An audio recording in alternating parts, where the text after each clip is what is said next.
Hey everyone, welcome back to the channel. I'm Joanna Kleinman, psychotherapist, creator of the Mind Method. And today we are talking about waking up from the trance.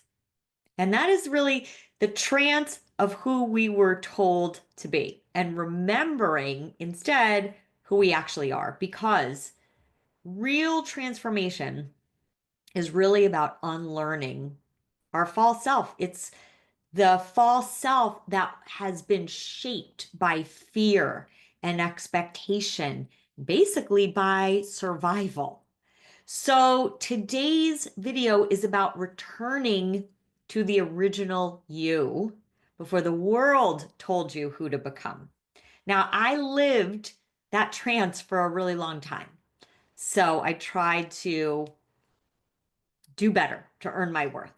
And I tried to strive my way into a life that I thought would happen only if I became someone else, right? The perfect businesswoman, the perfect mother, the tireless achiever, the woman who never failed. But there was always that quiet whisper in my heart that I don't want to leave this life without knowing what's truly possible, without knowing who I really am underneath all of that noise. And even when I was on the path, I was carrying that like a burden, right? I didn't feel light or joyful or free. It felt like pushing, it felt like chasing something that I couldn't catch. So, very often we wait for life to unravel before we choose to wake up. And we wait for that breakdown to finally listen. But the thing is, you don't have to wait for a collapse to begin again. You can wake up right now. Now, I couldn't have woken up on my own because I was too full. I was full of expectations and full of roles and full of noise and full of chasing all the shoulds. And I didn't even know that I lost my truth. So here's why we get into this trance in the first place. Our brains are wired for survival, not for truth. And so we adapt to this hardwiring very early on. We learn what earns us love and what keeps us safe and what makes us belong. And those patterns become our automatic identity, but they're not who we are. They're just who we became to survive. Now, psychology teaches us that we're always moving towards either avoid pain or gain pleasure. That's really the primary motivation for human beings. But that means that we often spend so much of our lives running. So we're either running from discomfort or we're running towards acceptance or we're running away from the very parts of ourselves that really need to be seen and heard and understood. So if I look back, I see that the greatest teacher in my life was learning to surrender. And that happened through two things. It happened through motherhood and it happened through entrepreneurship. Because I used to believe that it was all up to me. I had to get it right and I had to hold it together and I had to make sure that everything turned out the way I thought it should be. And the more I tried to control life, the more I struggled. So it was like swimming against a current that I didn't even know I was in, let alone a current that I created. So what changed my life wasn't more effort, it was unlearning the trance of control. So when I stopped trying to control the path and instead started to trust the path, everything changed. And it's still changing. Because waking up isn't a one-time thing, it's a lifelong unfolding, and it happens moment by moment by moment. So that shift from control to trust has really touched every area of my life, my relationships, my marriage, my relationship with my children, my health, my joy, my creativity, certainly my work. And I've watched the ripple of that shift move into so many lives around me. So, where does this trance come from?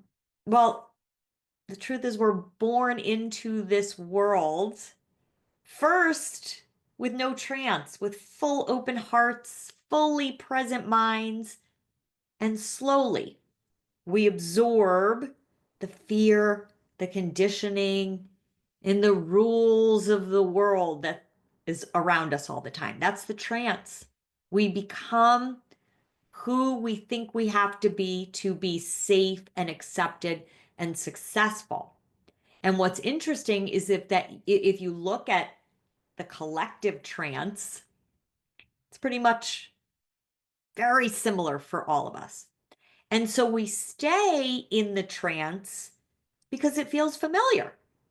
And the brain confuses familiar with safe. Now, something is happening right now. Now, it's not happening to everyone, but for many of us, and maybe you're one of them because you're listening to this video, many of us are experiencing that life has gotten louder. So the discomfort of staying asleep and staying in the trance is actually starting to outweigh the fear of change and stepping into the unknown. So we're questioning more and we're sensing that there's more to life than performance or pressure.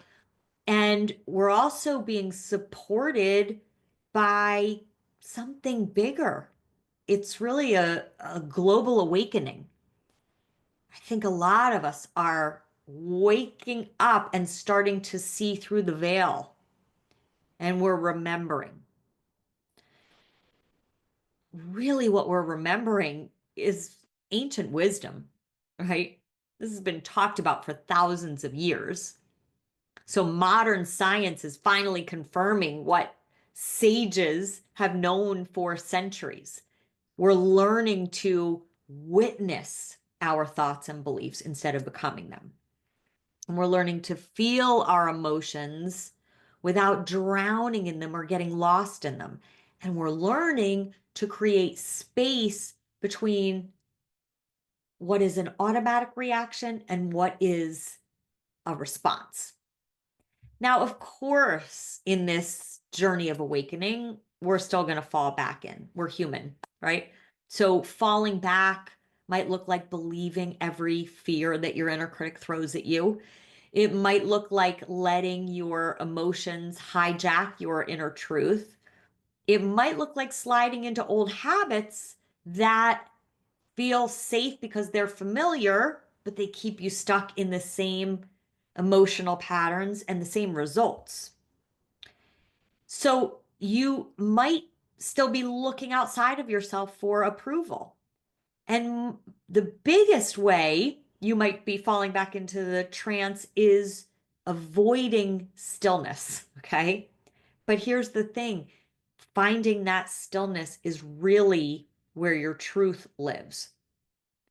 But now you are starting to know what going back into the trance is all about. You can see the trance and you can pause and you can come back to what is your true self.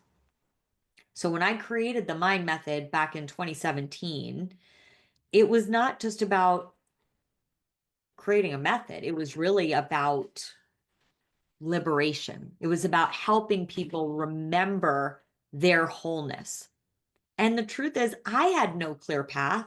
I had no proof of what it would become. I had no idea what it would look like. But I made one promise to myself. And that was that I would not let my inner critic decide the direction of my life, and I would keep going no matter what. And let me tell you that so much fell apart along the way. Ideas failed, and doors closed, and doubt crept in again and again and again, but I stayed the course. because this work is the path that carried me forward. So you're not broken. You're just conditioned. You're entranced. You're over identified with the stories that were handed to you before you could question them. And you don't need to find the perfect next step. You just need to wake up. You need to just come back to yourself and start listening more deeply than you ever have before. Because life isn't the thoughts in your head. Life isn't the drama that's swirling around you. Life is you. It's not out there. It's in here. It's in your breath. It's in the stillness. It's in the part of you that has never been broken, only buried. So the next time your inner critic takes over, I want you to remember this. You don't need to become someone else. You don't need to do more to be enough. You just need to remember who you already are. And that is what it means to master your mind.